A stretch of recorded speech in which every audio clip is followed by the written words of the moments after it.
bonsoir aux auditeurs, téléspectateurs, internautes. Notre rendez-vous hebdomadaire pour parler d'économie, Rendez-vous économique et magazine économique sur Radio et Télévision Métropole, une émission produite par le groupe Croissance.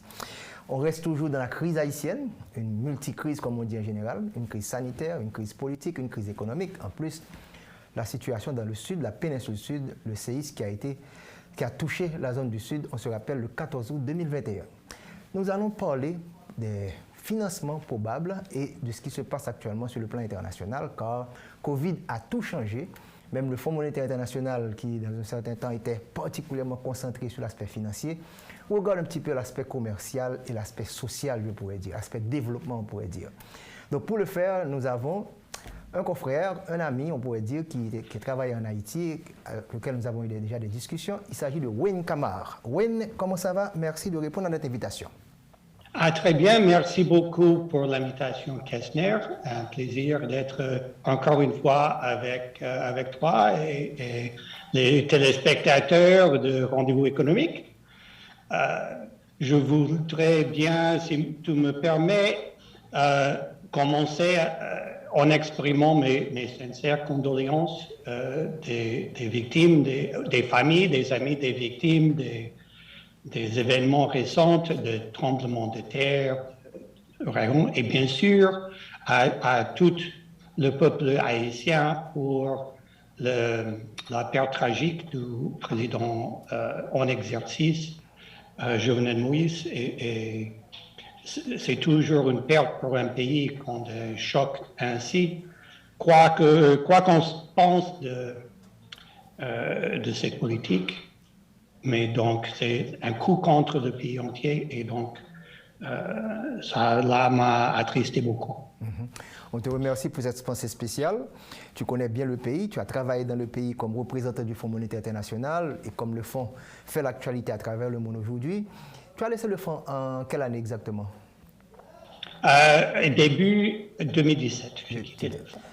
Est-ce qu'on peut parler maintenant d'un fonds auparavant et de nouveaux fonds qui a changé radicalement ses pratiques? Est-ce le fonds dans lequel tu as travaillé, le Fonds monétaire international? Non, je pense que c'est absolument le cas. La directrice générale, Kristalina Georgievna, qui est venue directement de la Banque mondiale, était le chef du département de environnement. Et son truc au Fonds monétaire, c'est promouvoir la lutte contre le changement climatique et les droits des femmes. Parce que les éléments macroéconomiques ne sont pas de son point fort. Le gouvernement Trump a mis comme numéro 2 un garçon qui, sans appui politique, ne pourrait point entrer dans le programme des économistes. Il ne pourrait pas être embauché comme économiste. C'est maintenant le numéro 2 de l'organisme. Donc, avec cette nouvelle orientation, ils sont vraiment, c'est vraiment une institution différente. Et avec le Covid, d'autant plus, parce que le fonds n'est pas en mesure d'exiger des choses à un pays qui est en train de souffrir un choc tellement fort comme le Covid a été dans tellement de pays. On a vu des programmes sortir dans certains pays, comme l'Équateur, assez forts comme auparavant, mais c'est sûrement à la demande des autorités pour protéger, dans le cas de l'Équateur, qui est mon exemple, le dollar, qui est leur monnaie nationale, et donc sans politique financière adéquate, une crash terrible pourrait suivre. Donc, en Équateur, c'est un peu différent, mais la plupart des pays, un peu d'argent, comme l'Haïti a reçu, vraiment sans condition l'année dernière, après le début du séisme. Et depuis lors, pas grand-chose, jusqu'au mois d'août. Peut-on dire qu'il y a eu un takeover de la Banque mondiale au niveau du Fonds monétaire international, pour ne pas utiliser le terme de coup d'État, mais vraiment Kristalina qui est venue de la Banque mondiale pour aller au Fonds monétaire international, quel changement! Et je suis sûr qu'il y en a des conservateurs au niveau du Fonds qui disent qu'est-ce qui se passe? Ce n'est pas le Fonds, ce n'est pas le travail du Fonds. Elle est une star maintenant et Kristalina, elle parle presque chaque semaine sur les problèmes d'environnement, le changement climatique, des problèmes d'inégalité, de genre. Beaucoup plus même que Christine Lagarde, qui était la première femme et présidente de du Fonds monétaire international. Et qui aussi a parlé de beaucoup des femmes et de leur rôle dans le monde économique et de leurs droits. Et elle continue maintenant où elle est à la tête de la Banque centrale européenne, mais elle aussi gère le business fondamental de la Banque centrale européenne maintenant et auparavant du FMI. C'est ça le changement, effectivement. Donc 2 femmes consécutivement à la tête du Fonds monétaire international. Maintenant, arrivons au sujet, c'est l'accord historique qui a été signé récemment entre le Fonds et les pays membres. 650 milliards de dollars de DTS, les droits de tirage spéciaux. Ça fait déjà 51 ans lorsqu'on a lancé ce mécanisme de tirage spéciaux en 1970 et on a eu 250 milliards après la crise financière en 2009, donc près de 900 milliards de dollars américains. Des liquidités, il y en a et c'est le fonds qui dans le temps parlait de restrictions, de stabilité et voilà le fonds maintenant qui publie beaucoup d'argent, qui distribue beaucoup d'argent à travers le monde. Qu'est-ce qu'on doit en penser? D'abord, c'est quoi les droits de tirage spéciaux et comment les pays peuvent en bénéficier à travers ce mécanisme? Bon, la réticence avec laquelle le FMI a émis les DTS dans les décennies passées est une bonne illustration de la mentalité conservatrice de l'institution. Parce que on pourrait dire, comme a dit le gouverneur, d'ailleurs, il y a 2 semaines, dans ce programme, que c'est comme une émission monétaire au niveau mondial, qui n'est pas une... Mais si vous regardez, c'est une émission, alors que c'est le plus grand dans l'histoire de 50 ans, c'est pas grand. Par rapport à la masse monétaire internationale, les services du fonds ont toujours dit le monde a besoin de plus de liquidités, mais n'a jamais eu l'appui des pays membres forts, notamment l'Allemagne, pour une émission importante. Et même l'actuel côté du PIB mondial, à côté de la masse monétaire mondiale, qui sont dans le 100 billions, c'est-à-dire 100 millions de dollars, 600 milliards, c'est bien. Ça fait 1% du produit intérieur brut mondial. Oui, ou un peu plus de la masse monétaire mondiale, la fameuse M2. Donc, ce n'est pas une injection forte. Et si on n'utilise pas ces DTS, ça n'a pas d'impact. Parce que c'est un droit, exactement un droit à tirer, droit de tirage spécial. On peut changer ces DTS en dollars, en euros, en autres monnaies dans le commerce international à n'importe quel moment. Et dès ce moment, on aura à payer un peu d'intérêt. Mais c'est quand même prêt sans remboursement.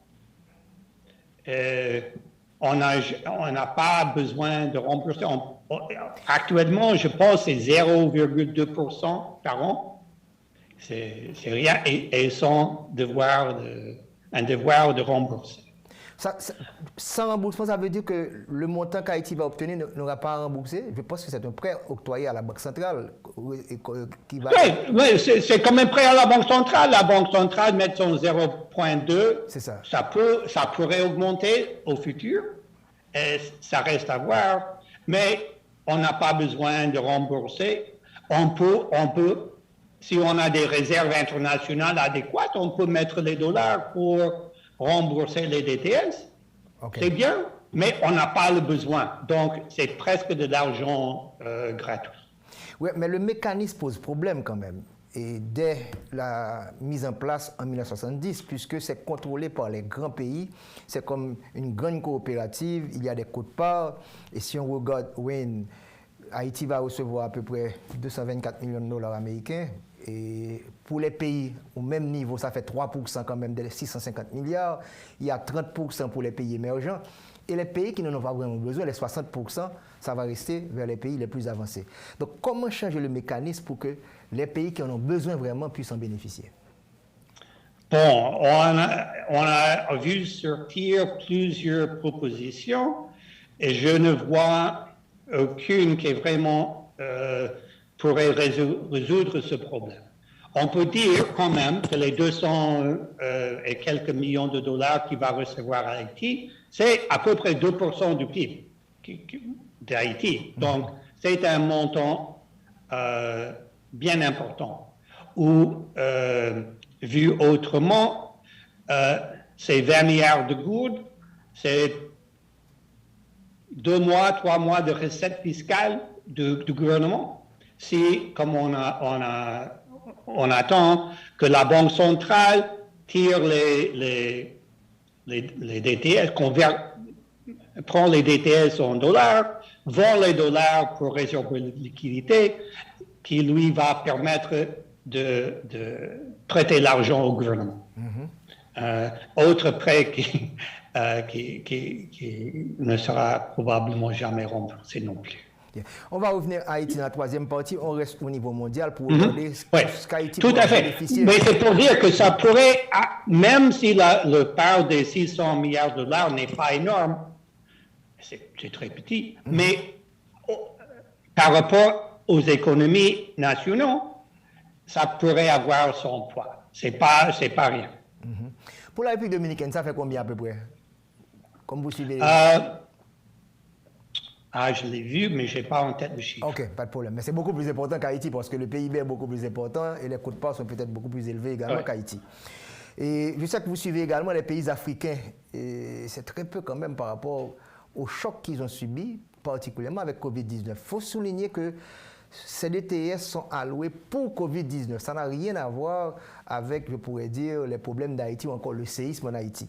Donc pour les pays africains, je ne sais pas, vous êtes très intéressés à ces zones-là, est-ce qu'il faudrait qu'il y ait une sorte de coopérative à l'intérieur de la grande coopérative, à savoir des pays à faible revenu, pour en bénéficier, puisque les États-Unis ont décidé de recycler les DTS mis à leur disposition pour la simple et bonne raison. Ils ont mis tellement d'argent dans les plans et Trump et le récent plan Biden. Biden a mis tellement de trillions de dollars, 1000 milliards de dollars américains. Donc, qu'est-ce qu'on pourrait en bénéficier dans une deuxième partie, à savoir les pays à faible revenu dans le recyclage des DTS? Le problème de base, c'est le problème de crédit. Le DTS sont des prêts non remboursables, donc on n'a pas besoin de s'inquiéter si on va rembourser. Si les grands pouvoirs prennent leur DTS et les prêtent à des pays en voie de développement, ça ne va pas être un don. Ces pays ont l'argent suffisant pour faire des dons énormes qu'ils ont décidé de ne pas faire.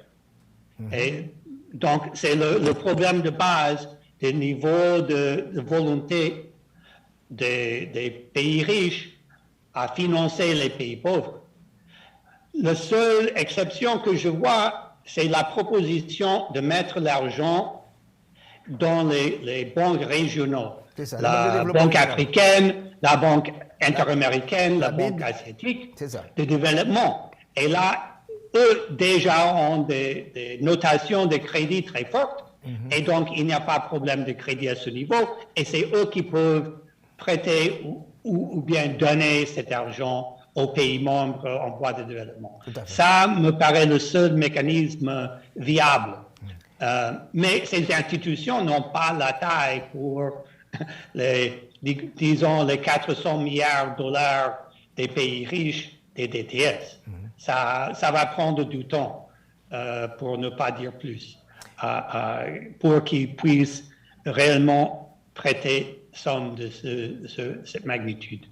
On va en parler dans la deuxième partie de l'émission. En fait, il y a une alternative, comment utiliser les banques régionales de développement comme la BID pour Haïti et la région de l'Amérique latine. Donc, on va en discuter au cours de la deuxième partie. On prend la pause, on se retrouve dans quelques instants. Vous suivez le magazine économique sur Radio Métropole, sur Télémétropole, le rendez-vous économique, une émission produite par le groupe Croissance qui sera disponible sur Internet. Notre invité du jour, Wayne Kamar, ancien représentant du Fonds monétaire international en Haïti, et qui analyse pour nous ce mécanisme qui a été mis en place pour relancer les DTS, 650 milliards de dollars américains, mais on se plaint, seulement 3% dans les pays les plus pauvres, et on aura à peu près 30% dans les pays émergents. On parle du Brésil, on parle de la Chine, ou encore l'Afrique du Sud, et 60% restant aux pays les plus avancés. Mais on parle de recyclage de ces fonds et on était arrivé à ce point-là. Alors, Wayne, les États-Unis détiennent 17% des coûts de part, donc c'est très fort, très solide. Et la responsable du Trésor a déclaré récemment que les États-Unis n'ont pas l'intention d'utiliser ces DTS qui ont été mis à sa disposition, qu'ils pourraient l'utiliser pour les pays les plus pauvres.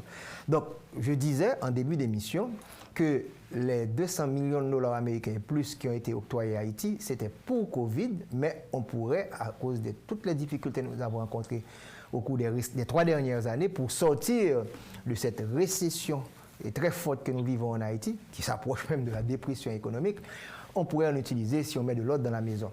Donc, vous avez apporté un point très important, particulièrement les banques régionales de développement.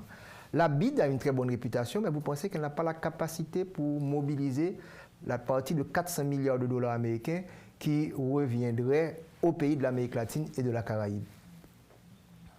Non, certainement, ils ont la capacité éventuellement, mais ils peuvent s'accroître pour faire la gestion de cet argent, mais ce n'est pas quelque chose qu'on fait d'un jour au lendemain. C'est ça le problème. Ce sont des montants énormes, beaucoup plus que l'institution a l'habitude de gérer. Et donc, il faut mettre en place des mécanismes pour cet argent. Pour que les institutions gardent leur notation de crédit qui est aujourd'hui très élevée et ils vont être très soucieux de maintenir cette notation. Donc, les prêts qu'ils vont faire doivent aller à des projets, disons, bancables. Et donc, ça va prendre du temps à développer. Un point très important que tu es en train de souligner, parce que très souvent, on pense que l'argent peut résoudre les problèmes. Donc, on peut vous donner de l'argent. Si vous n'avez pas la capacité d'avoir de bons projets, d'avoir une vision, eh bien, cet argent peut créer des problèmes encore beaucoup plus difficiles à résoudre en quelque sorte. Et c'est là que peut-être le fonds aura à se réveiller et dire attention, il faut qu'il y ait cette capacité d'absorption et ensuite de bien gérer, même au niveau social, que ce soit l'éducation, la santé. Ce n'est pas l'argent qui va résoudre le problème et ceci doit attirer l'attention des personnes qui ne sont pas versées dans l'économie et la finance, qui pensent que donner l'argent et on va faire le développement. Ça peut causer d'autres problèmes. Et le dot disease, pas ça? On a des transferts privés à niveau record. En Haïti, c'est 1 milliard plus de l'année antérieure. C'était mon grande inquiétude, ces transferts pourraient baisser avec la récession aux États-Unis. La récession s'est allée rapidement et donc on n'a pas eu le problème que pour le moins moi j'ai craint voir. Mais 7 milliards additionnels, qu'est-ce qu'il a résolu en Haïti? Il y a 1 milliard plus que l'année antérieure, mais l'économie est pire. En fait, c'est pas l'argent tout seul. En fait, la CEPAL a annoncé, comme tu as si bien précisé, qu'on passera de 3 milliards de dollars de transfert de devises. Cette année, on pourrait atteindre pour la première fois le niveau de 4 milliards de dollars américains. Et ça fait de la moitié maintenant du PIB haïtien. Donc, vous imaginez, on peut avoir l'argent, mais il faut pouvoir les encaisser en quelque sorte. Ceci dit, Haïti pourrait se positionner en dehors des 200 millions et plus des DTS. Si on va recycler, Haïti pourrait obtenir d'autres fonds si on arrive à avoir une certaine stabilité politique, à avoir les élections et à mettre de l'ordre dans la maison. Donc, on pourrait aspirer à obtenir beaucoup plus de fonds? Le temps qu'il faudra pour que les choses se remettent en ordre en Haïti et le temps que les institutions dont les institutions auront besoin pour être prêts à prêter ces montants élevés. Donc, ça peut être une coïncidence fortuite. On doit espérer que la situation politique se résout dans un temps, disons, limité, mais absolument. La plupart des économistes comme toi et moi, on avait prévu que, en mars 2020, lorsque le virus avait touché les États-Unis, qui avait provoqué une forte contraction de l'économie américaine, beaucoup de pertes d'emplois, on pensait que ça allait affecter les transferts de devises. On vient d'annoncer qu'au contraire, ça va augmenter, mais on vit dans un monde international qui est très intégré. Il y a d'autres problèmes parce que les États-Unis, est-ce qu'ils ont poussé un petit peu trop la demande, puisqu'on parle d'inflation aux États-Unis au niveau de 4%. La République dominicaine où tu es basé, on parle également de pression inflationniste et ça pourrait ramener en Haïti une inflation importée. On crée l'inflation nous-mêmes à partir des mesures qu'on prenait. Maintenant, si ça vient de l'extérieur, il n'y a pas que de bonnes choses. Donc, il faut gérer tout ça également, cette inflation qui pointe à l'horizon dans ces deux principaux partenaires commerciaux d'Haïti. Bon, une inflation importée est possible, mais pour cela, il faut dire au départ qu'on a un taux de change stable. La Banque centrale dominicaine, pour prendre le contre-exemple, a apprécié le peso pour que le prix des denrées importées ne grimpe comme serait possible. Donc, ce qui se passe aux États-Unis plutôt maintenant, ils sont en train de voir si les dépenses extraordinaires de COVID, de la réponse à COVID, s'il faut les arrêter. Déjà, les suppléments pour les chômeurs ont pris fin le 6 septembre. On ne sait pas d'où vient ces 4 milliards. Il est possible que beaucoup d'Haïtiens aux États-Unis ont reçu de l'argent supplémentaire du gouvernement qu'ils ont envoyé déjà en Haïti. Si ça s'est coupé, on risque d'avoir une baisse dans les transferts qui serait assez grave. Déjà, le dernier mois disponible, c'est juillet dernier, était légèrement plus faible que juillet 2020. On va voir, un mois ne fait pas une tendance, mais il illustre les risques. En même temps que l'autre risque qui vient de l'annonce hier du ministère de la Santé que la variante Delta a été détectée en Haïti. On va voir ce que ça donne. Ailleurs, ça a changé le calcul pour beaucoup de gens parce que le COVID originel, pour les jeunes, et Haïti a une population assez jeune, n'était pas trop affecté. Alors que maintenant, avec le Delta, c'est plus grave pour les jeunes. Ce sont les deux risques qui sont... si on ne pense pas que le pays a déjà assez de problèmes, ce sont les deux additionnels en perspective. Ça ne dit pas qu'ils vont se réaliser, mais il faut avoir un œil dessus. Donc, vous nous dites, attention, que le Covid, ce n'est pas encore terminé, c'est toujours là. Il y a des pressions aux États-Unis, dans les pays les plus avancés. La République dominicaine, qui a un taux de vaccination nettement beaucoup plus élevé. On parle également du variant du côté de la République dominicaine. Donc, le danger Covid, ce facteur, on doit toujours prendre ça en considération? Oui. Alors que maintenant, en République dominicaine, la vaccination a bien avancé. Moi-même, j'ai pris le vaccin chinois, ce qui était en offre quand il est arrivé, parce que c'était le seul qui était disponible. Je vois qu'en Haïti, les gens ont pris une attitude un peu différente. ils ont attendu maintenant qu'ils ont le Moderna, qui est probablement le meilleur de tous les vaccins. Très bien, mais il faut être prêt pour cette variante. Ils ont détecté également récemment Delta en République dominicaine, en 4-5 provinces.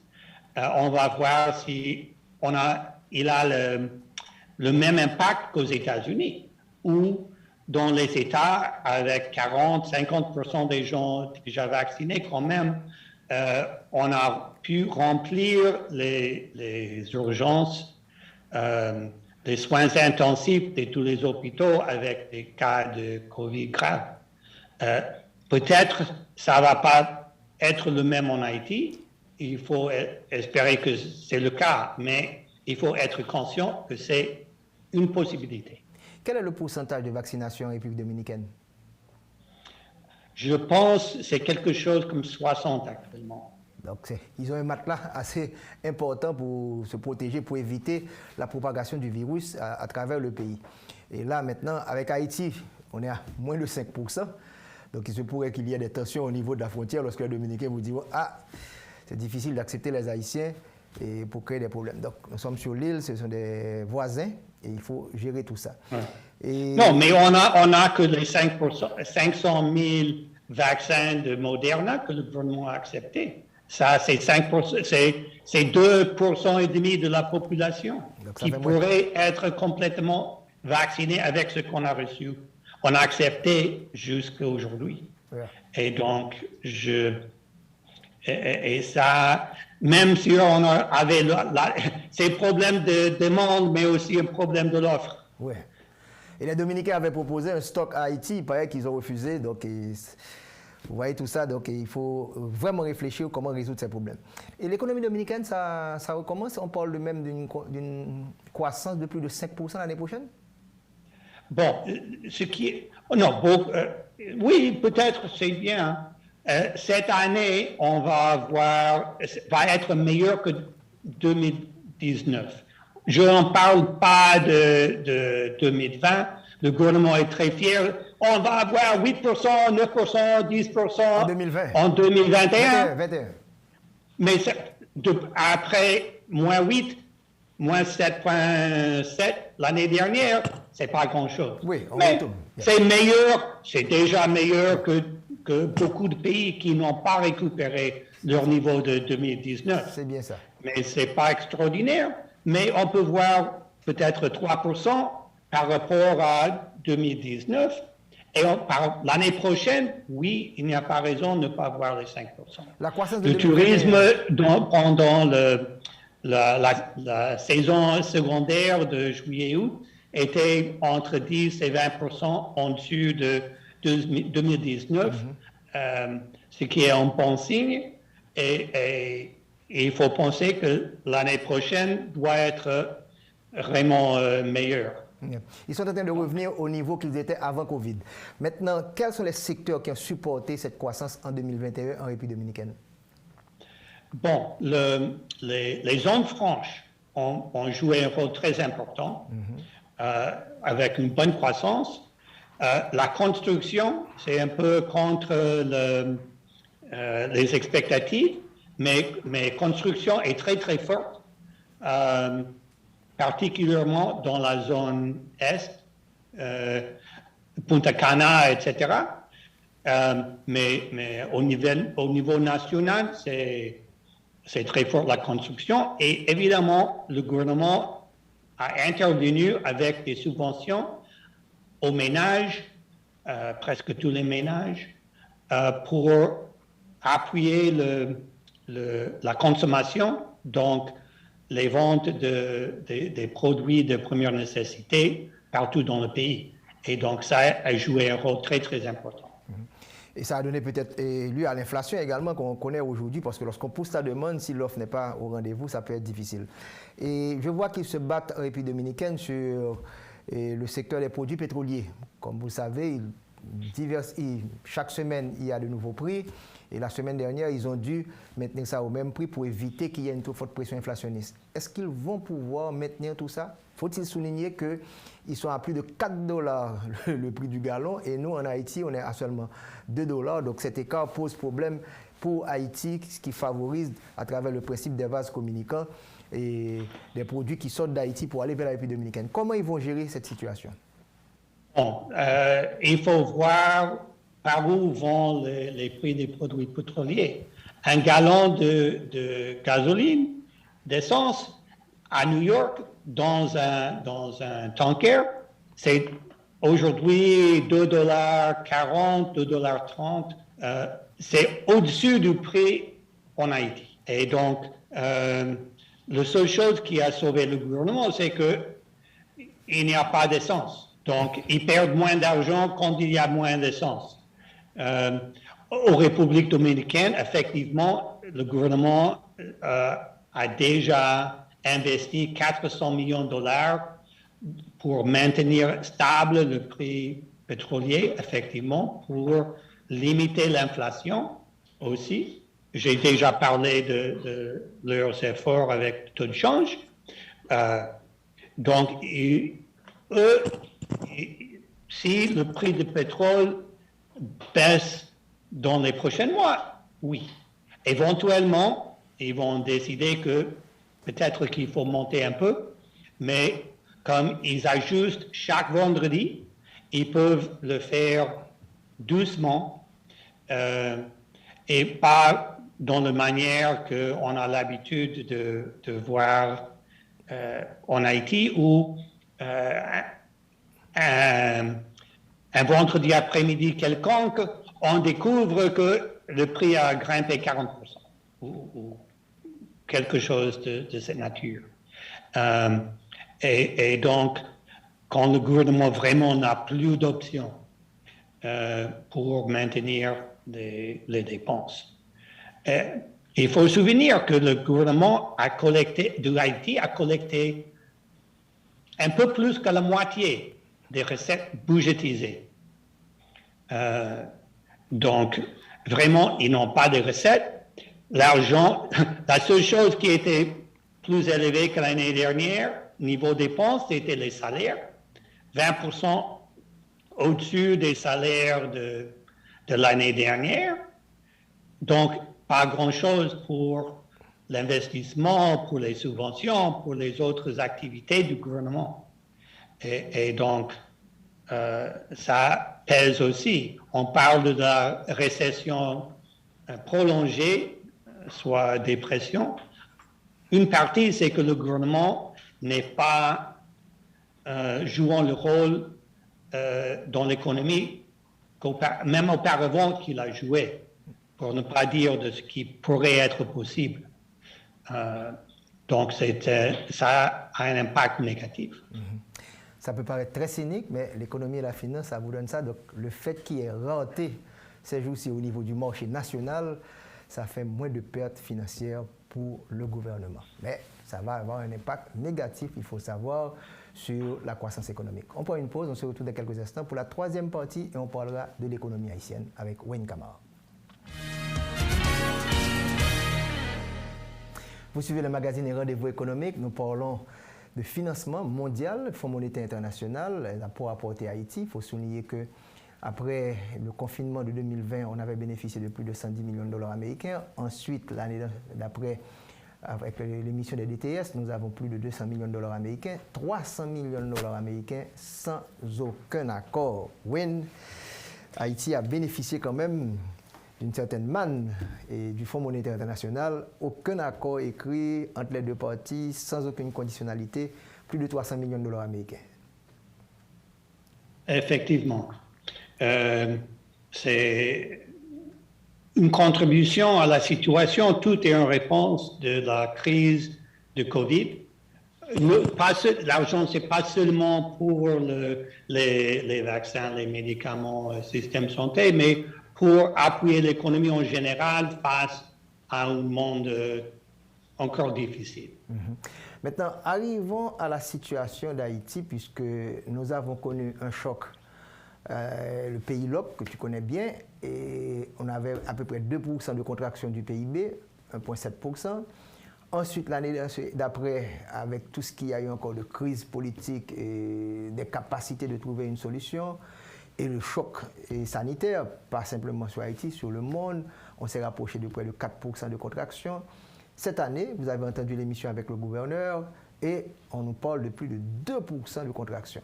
Il faudra remonter à la période d'embargo 91-94, qu'on avait connu 3 années consécutives de contraction économique. Et maintenant, avec ce mouvement d'incertitude, que ce soit la mort et l'assassinat du président de la République, le séisme et l'incertitude politique, on ne sait même pas ce qui va se passer l'année prochaine. Donc, il se pourrait qu'on reste encore en territoire rouge, si on peut parler ainsi, à savoir de contraction économique. Comme analyste de cette économie, qu'est-ce que vous voyez, quels sont les problèmes que ça pose, la contraction économique, la pauvreté et ce cercle vicieux qui est créé et l'incapacité au pays de sortir de ce marasme économique? Qu'est-ce que vous voyez? Non, effectivement, c'est un cercle vicieux. Chaque problème nuise la croissance et contribue à un problème additionnel, une contraction additionnelle, plus de pauvreté, plus de mécontentement et plus de difficultés à résoudre le problème politique du pays. Donc, comment peut-on rompre le cycle? Là, c'est difficile de voir. On a parlé d'une manne financière, mais 200-300 millions ne va pas faire tellement de changements. Et il faut quelque chose bien profond pour changer la direction du bateau.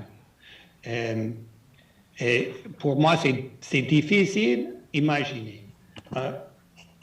On a toujours parlé des possibilités, comment utiliser les actifs d'Haïti, sa position géographique, pour lancer le pays comme centre régional de transport ou autre.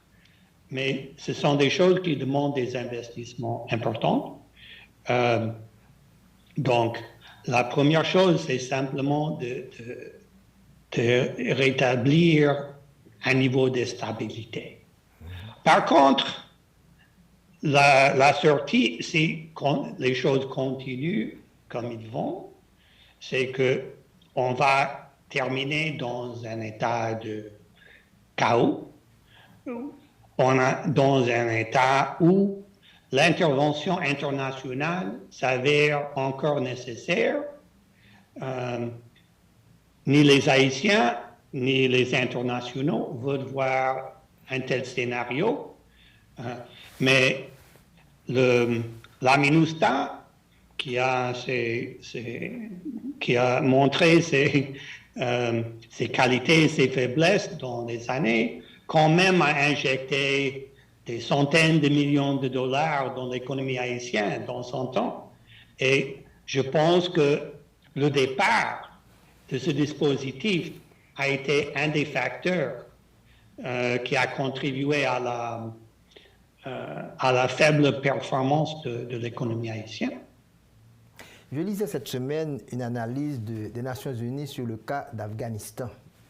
On me dirait, Afghanistan, c'est pas Haïti, mais on peut se retrouver sur la même pente si on ne change pas. Ils ont montré les réserves nettes de change qui sont extrêmement faibles. Et même situation lorsqu'il y a ce problème politique, donc le déficit budgétaire est extrêmement élevé parce qu'il n'y a pas de recettes et on dépense de l'argent. Le déficit de la balance commerciale, ce n'est pas différent. Et ils ont dit que si l'Afghanistan devait connaître une forte contraction économique cette année, ça pourrait donner lieu à la pauvreté universelle dans le pays. Le niveau de pauvreté est à 72%. Et on a vu à travers les télés et tout ce qu'il y a comme médias, comment les gens laissaient ce pays et l'Afghanistan, arriver à 97% de taux de pauvreté. Est-ce que le worst case scénario de l'Afghanistan, est-ce qu'on devrait commencer à dire on est sur une pente qu'il faudra cesser car on ne peut pas continuer à chuter de manière continue au niveau de la croissance économique? Tout à fait. Je pense que l'Afghanistan, comme je viens de dire, pourrait apprendre quelque chose de l'Haïti. C'est les Américains ont injecté tellement d'argent dans l'économie d'Afghanistan que quand cet argent n'est plus là, ça va engendrer une contraction économique. Ça va être très difficile à éviter. Et donc, il est probable qu'Afghanistan, quoi que fait le nouveau gouvernement, va devoir affronter une crise économique. Maintenant, ici, oui, on ne voit pas un taliban haïtien, mais la situation est tellement grave, les choses atroces se passent. Non, tout cela me dépasse comme économiste. Worst case est impensable. Pour moi, donc l'économie se retrouve au beau milieu. Il y a d'abord la politique et finalement le social. Donc s'il n'y a pas une solution politique, donc l'économie va en pâtir et il n'y aura pas de revenus, il n'y aura pas d'emploi. Il y aura une fuite de cerveau que l'on voit ces jours-ci. Les gens qui vont vers la République dominicaine vont trouver le TPS aux États-Unis. Donc c'est important de comprendre que ce n'est pas une crise simplement économique, c'est d'abord politique et les conséquences sociales sont vraiment inimaginables. Effectivement. Autre leçon pour l'Afghanistan, on a déjà vu une fuite de cerveau, à part la migration traditionnelle. On connaît pas mal de gens bien formés qui sont partis au Canada ou ailleurs dans les dernières années, parce que ils ne voient pas un futur pour leur famille en Haïti. Donc, trop c'est trop. 2018, on se rappelle qu'on a parlé récemment le 6-7 juillet et la crise qui a commencé. 2019, pays log. 2020, nous avons connu le confinement. 2021, l'assassinat du président, plus le séisme. Donc, voilà, le verre est plein. Donc, il faudra qu'il y ait une solution politique à la crise. Ce n'est pas l'économie qui va résoudre le problème. Comment arriver à faire comprendre aux Haïtiens? Eh bien, chaque fois qu'il y a contraction de l'économie, c'est le taux de pauvreté, le taux d'extrême pauvreté, pour ne pas dire la misère. Donc, ça peut créer vraiment une machine infernale qui sera difficile. Et la misère aggrave la situation politique? Oui, parce que ça retourne, c'est le cercle. C'est comment briser le cercle vicieux pour créer un cercle vertueux que vous avez beaucoup plus du côté de la République dominicaine. Comment les Dominicains ressentent ce qui se passe en Haïti? À un certain moment, ils ont parlé de la somalisation, donc ils tirent la sonnette d'alarme. Qu'est-ce que ça peut créer, ce qui se passe en Haïti? Il y a déjà une forte migration qui traverse la frontière de tous les... Ça peut être des fit people, ça peut être des Boeing people, puisqu'il y en a qui prennent l'avion. Comment les Dominicains regardent tout ça à partir d'Haïti? Non, je pense qu'il y a beaucoup de peur d'une immigration massive. Le gouvernement et les forces armées se préparent pour un tel scénario. Évidemment, la République dominicaine bénéficie beaucoup d'un côté de l'investissement des Haïtiens prospères qui décident de transférer leur capacité d'affaires pour investir en République dominicaine. De l'autre côté, je ne sais pas que feraient les ressorts dominicains touristiques sans des jardiniers haïtiens. On a vu déjà qu'ils ont participé fortement dans la régularisation de leurs employés haïtiens pour les maintenir face à des restrictions plus importantes au niveau des autorités. Et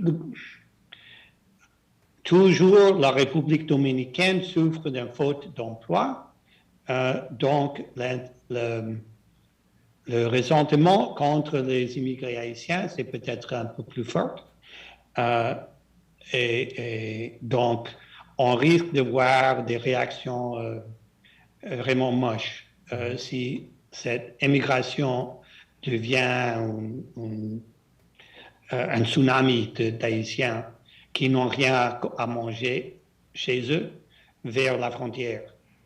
Ça pourrait être nous sommes à 2 semaines de la fin de l'exercice fiscal et je sais que le gouvernement est en train de préparer un budget rectificatif. Ils vont travailler ensuite sur le décret budgétaire 21-22. Comme ancien cadre du Fonds monétaire international, qu'est-ce que vous verrez comme perspective, que ce soit croissance, la situation budgétaire, la situation au niveau commercial? Dans votre livre, est-ce que vous avez déjà réalisé quelques prévisions sur Haïti? Les prévisions ne vaut grand-chose dans une situation telle que nous avons au présent. On peut faire la ligne droite et dire que ça va être pire. Comme a dit le gouverneur quand il était avec vous récemment, ils ont plus ou moins respecté la limite de financement monétaire, mais avec un gouvernement qui n'a pas de recettes, qui n'exécute pas de dépenses. Ils ont opté de ne pas lancer de nouveau l'hyperinflation, mais c'est un choix. Le pays a besoin de tellement de choses que c'est un arbitrage impossible faire un budget dans telles circonstances. Donc 21-22, on ne voit pas le retour à la croissance parce que ça continue de descendre. Nous sommes à moins 2,3, 2,4% pour l'exercice 21. Donc aucune probabilité d'avoir un changement de tendance? Non, mais c'est clair, ça pourrait changer. Mais la Terre tourne autour du Soleil une fois chaque 365 jours. Pourquoi? Ça, c'est la base idéale pour un budget national. Aucune raison. Et donc, on fait budget sur l'année, mais on n'a pas la visibilité.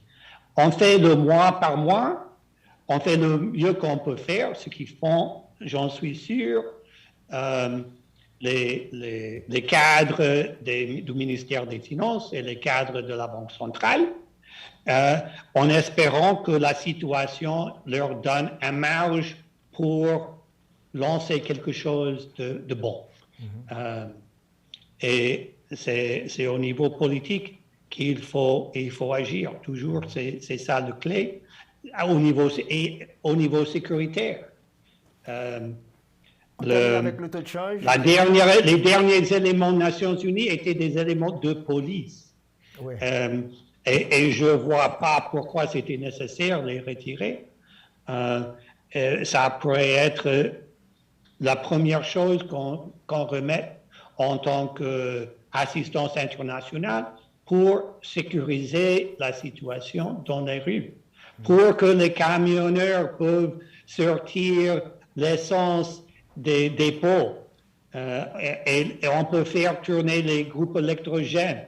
Ce sont des choses basiques qu'il faut maintenant. Toute la chaîne d'approvisionnement, le supply chain. Et on termine avec le taux de change. Qu'est-ce que vous voyez sur le taux de change? Est-ce que ça se rapproche du taux réel sur le marché informel? Bon. Ça aussi, c'est un peu imprévisible. Ça dépend beaucoup de la tendance des politiques, de la BRH et leur intervention, et la demande. Si l'économie est morte, on a moins de demande pour les importations. C'est bien pour la gourde. C'est mauvais pour le pays, mais c'est bien pour la gourde. Donc, je pense qu'il faut revenir à ce qui a dit, encore une fois, le gouverneur, mais pas ce mois-ci, mais plutôt l'année dernière, ou peut-être c'était le début de l'année. Le gouverneur a dit bien, il n'est pas question de gourde forte ou gourde faible, il est question de gagnants et perdants. Et donc, il faut, je pense, toujours voir le taux de change dans cette optique, qui est quelque chose de plus déprécié et bien pour les gens que ce soit les transferts de l'étranger, ceux qui produisent pour l'exportation, qui aujourd'hui ne sont pas beaucoup, mais aussi pour ceux qui font concurrence aux importations dominicaines et autres, un good forte, c'est bien pour les salariés et les gens avec des revenus fixes en good. Et bon, selon la politique, pour être influencé, selon qui on veut aider dans cette histoire. Encore une fois, Wayne Kamar, merci beaucoup d'avoir voulu être disponible pour nous pour un éclairage sur l'économie haïtienne, un éclairage externe. C'est nécessaire parfois de rester de l'extérieur, de regarder ce qui se passe et vous êtes toujours disponible pour nous. Merci bien. Non, merci à toi, Kessner, à ton équipe et à tous les téléspectateurs. Merci beaucoup. Merci bien. Ciao. À la semaine prochaine.